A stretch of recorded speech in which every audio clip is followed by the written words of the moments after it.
Hey, Bulls and Bears, how is everybody doing? We're back with another dose of the BX4. Let's go ahead and get right into it. We've got some big insider selling happening right now, and one of the biggest names out there in the insider selling and basically going to a lot of cash is Mr. Jeff Bezos.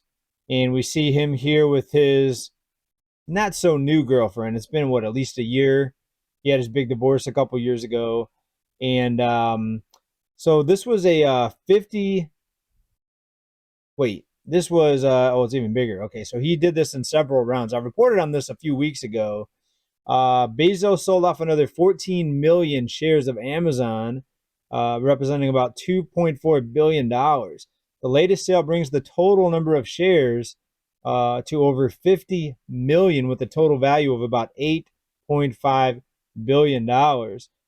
So somebody is preparing for something big to drop, and could it be the entire economy dropping here in 2024 very soon? Or could it be just that he has an expensive girlfriend? She looks like she got some work done there. Did he pay for that? Anyways, let's get into some other news here. A lot of us are sitting expecting something big to happen, something massive to bring down not just the markets, but the entire economy. We look back over the last few decades, there's always things that seem to pop up: the dot-com bust, the housing bubble bust. 2020 was the worldwide health scare that briefly brought the markets down, but instead of deflation, we saw inflation, which is the opposite of what usually happens when everything gets shut down and when there's a big spike in job losses. Will we see the same thing in 2024? If something big drops and brings the markets down, will it just be so much stimulus and so much money creation thrown at the issue that you're going to see more inflation, right? So it's very interesting times that we're living in here. How to prepare for it? Well, let's do what Bezos is doing. Let's have some cash available in case we're seeing some buying opportunities, but also some other big name tech people, CEOs have been going to cash. Look at Warren Buffett. So we, continue to expect something big to happen. If it doesn't happen, then, the people that are sitting in cash are going to wish they were invested, because if you see the markets go higher and if you see costs continue to rise, the housing market, everything else, if you see it continue to rise and you're all in cash, you feel like you missed the boat. So on one hand, you don't want anything devastating and bad to happen to bring the entire economy down. But on the other hand, if you have cash, then you might wish that happened, even though a lot of people will get hurt. So I wonder if Bezos is hoping for something big to happen, considering all the cash he has now. I'm sure he's always had a lot of cash, but now he has a lot more with this big sale of stock. Well, let's get into some other economic news here. Before we proceed, I just want to say I'm feeling pretty happy today. I got these. A friend of mine went to Florida and found a coin shop down there, and we've got the bull and the bear here on this silver round. I got my fingerprints all over. It's not looking as nice as it was when I opened it up. And he found a real good deal at this coin shop. And the name of the shop was PV Coin in Ponte Vedra, Florida. That's northern Florida on the East Coast. And if you're ever in that area, check out that coin shop, because from what I hear, they had a pretty nice selection. And these are just amazing. The bull and the bear. That's beautiful. So that brightened up my week, absolutely, when I got that. So let's get into some other news, though, here. Let's talk about what's happening with the Fed and the central bank here. Fed officials worried about inflation could stop cooling, and that came out of the Fed minutes that just came out here recently.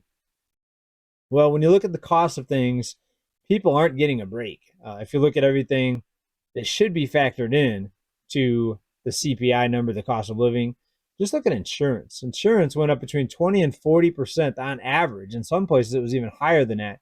Both home and auto insurance absolutely is busting people's budgets and finances. So the Fed, they're worried about this, and it came out. But they should have been worried about it the whole time. It's not new news. It shouldn't be anything shocking that inflation's not coming down. We had the Inflation Reduction Act, and yet we still have the Fed afraid to cut rates because it's still running too hot. So all the money thrown at this problem looks like it didn't help. Now they could always make the argument that prices would have went up even more if it weren't for the Reduction Act, the Inflation Reduction Act. So there's always that argument. And how can you prove or disprove that? You can. So that's why they're always going to come out with that argument.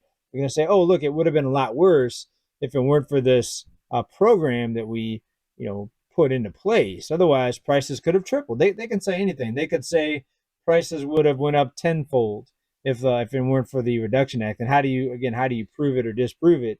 Of course, I think that would be ridiculous to try to make that argument, but it wouldn't surprise me. Let's talk about some of the restaurants and what's happening at some of the restaurants here. Red Lobster. I haven't eaten at Red Lobster in a long time.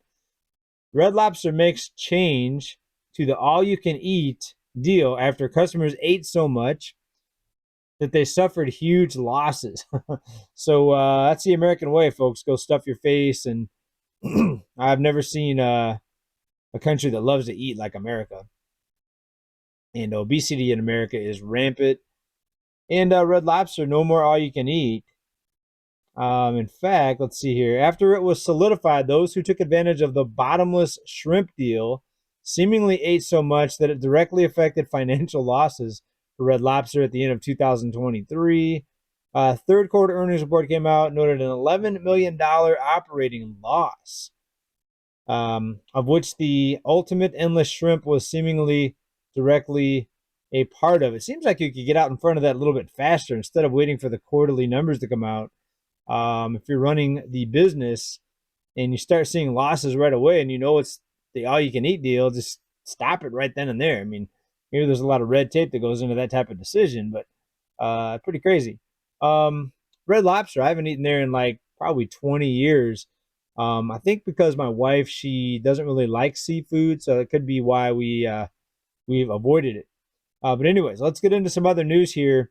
The Wall Street Journal put a pretty interesting article out here, and we just talked about food prices and food costs. Of course, the restaurants are feeling the cost of food, and especially Red Lobster. But take a look at this. It's been almost 30 years since food ate up this much of the average American household incomes. Ongoing high costs lead food manufacturers and restaurants to keep prices elevated. That's another thing too with Red Lobster. Why didn't they just raise their price for the all-you-can-eat deal? If it was $30, raise it to $50. If it was $50, raise it to $60. I mean, at some point, people are going to not go there if it costs too much. But if you're losing money, just raise your prices. And that reminds me, in my previous report, we talked about Amazon in that report, and I had told you, and I had mentioned how my wife was calling Amazon and Jeff Bezos greedy for charging extra for these streaming movies and certain programs charging extra for. But somebody in comments put it pretty well. They said, as long as people are still paying the prices, then they're not greedy. It's not too expensive, because if people are still buying it, obviously that's the best deal that they could find.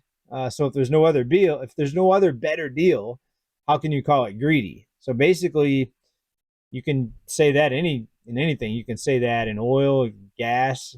The gas stations all raise their prices. You could say, well, people are still buying it, so it's not greed. Well, people have to buy the gas in many cases. They're trapped because they can't get to work. They can't go to work in an empty gas tank. That's why I always have supported the work at home movement, because it's better for people's wallets and budgets, and saves time and saves energy, and it's less pollution. So it's interesting to see people and CEOs and companies. It's interesting to see them go out against work at home, saying that it lowers productivity. Well, it may not. Maybe people will do more, get more work done, because they'll be happier that they're not stuck in traffic on the way to and from work. Anyways, a little bit of a side trail in that topic here. Let's go ahead and get into some other news here, though. The U.S. consumers approaching being tapped out. We don't know when, but we do see signs already with the delinquency rate on credit cards going up. Car delinquencies, the highest in decades for car loans. And credit cards, I think, is going to be the next shoe to drop. But we also have a lot of rescue programs coming in to help people. Here's the latest. The current administration, defies Supreme Court, cancels another $1.2 billion in student debt from across 153,000 borrowers. So here we go, kick the can down the road. The cost of living is eating people up, so they need more ways to help people get through this. And we're going to see more cancellations of loans and debt. And look at 2020, all the rescue programs that came out then to help people make it through. We had 7 million people get assistance on their mortgages back in 2020. Remember, if that wouldn't have happened, you would have saw and you would have witnessed a housing bubble bust or crash worse than 2007, 2008, because that 7 million number, that number of people that needed that help in 2020, the forbearance, that exceeded the foreclosures that you saw back in 2007, 2008. So the number of people getting help exceeded the number of people that lost their homes in 2007, 8. So that tells me that the crash would have been a lot worse. So you see how they can keep this thing manipulated, keep kicking the can down the road. And is it at a point now where they're not going to let any more market corrections occur? It almost seems that way with unlimited money creation powers. Remember, money is not backed by anything like this. So they can just click a button and create as much as they want, click a mouse, trillions of dollars out of thin air. So it's almost to the point where, do you want to have cash if prices are going to continue to go up? And if we could prove that, if we could know exactly that was going to happen, then the best thing to do would be get rid of all your cash, go invest it all, because prices are going up, the markets are going up. You're going to want to be 100% invested. Of course, nobody knows for sure. That's why you need to have a balance and still have some cash set aside in awaiting for a better buying opportunity. But it is interesting, this program here. The first round of folks who are enrolled in our Save Student Loan Repayment Plan, who have paid their loans for 10 years or borrowed $12,000 or less, will have their debt canceled. That's over 150,000 Americans, and we're pushing to relieve even more. So there's going to be more help for these student loan debtors and help them get out from under these student loans. Let's go ahead and go over to a individual who is talking about the cost of living and specifically food. I thought this was pretty interesting how much this person said that they paid for some food items. Let's go ahead and take a listen. I spent almost $12 on grapes. I'm mind blown at this. It's $11.62 grapes. Every time I go to the store, I'm just shocked. Work a 9-to-5 job. I get paid like pretty well. Have 4 kids. I just honestly don't know how people. She has 4 kids. She doesn't look like she has 4 kids. She looks young for having 4 kids. So there goes your food budget right there. 4 kids. Can you imagine the food cost? I started looking a lot older when I had kids. I used to get a lot more sleep, so that's part of it. She looks pretty young for having 4 kids. Let's take a listen to what she's talking about. 11. Did you see $11 for grapes? Is that what she said? Where's she shopping at? She's not shopping at where I shop, because I didn't pay near $11 for grapes. Are making it think it's not possible to just have a 9-to-5 job anymore. You either need to like. She's right. Study came out that most people are working some sort of side gig, side hustle, gig economy job. In some cases, 2, 3, even 4. I know I have multiple streams of income, and on top of investing. So if you count investing, that's another thing too. Let's go ahead and continue here. Let me rewind it just a little bit here. Sorry, here we go. Significantly decrease your lifestyle to keep up with what things are costing now, and or find another way to make money. I've been able to start digital and affiliate marketing to like bridge that gap for all the inflation and the cost, which has worked well for me and my family. I do work. I don't have time to go to like store and this store and that store to get like the best deals on stuff. And I have 4 freaking kids. Like, they are so damn expensive. I just want to know, what are you guys doing? Are you really cutting back on how you spend? Having any extras? Are you finding other ways to make money? What are you guys doing? All right, let me try to answer her question. What I'm doing is I'm not really cutting back, but my wife does go to a lot of different stores to try to get the best deals. She goes between Grocery Outlet, Albertsons sometimes, but it's kind of expensive. What's the other one out here? Aldi. Aldi has good prices. So those are kind of the top three, I think. Walmart groceries, pretty good prices. I'm trying to think of the other one. The Super Walmart has the grocery section.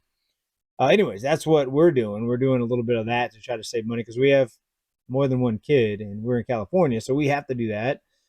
And are we cutting back? Are we changing our lifestyle? We don't really travel that much.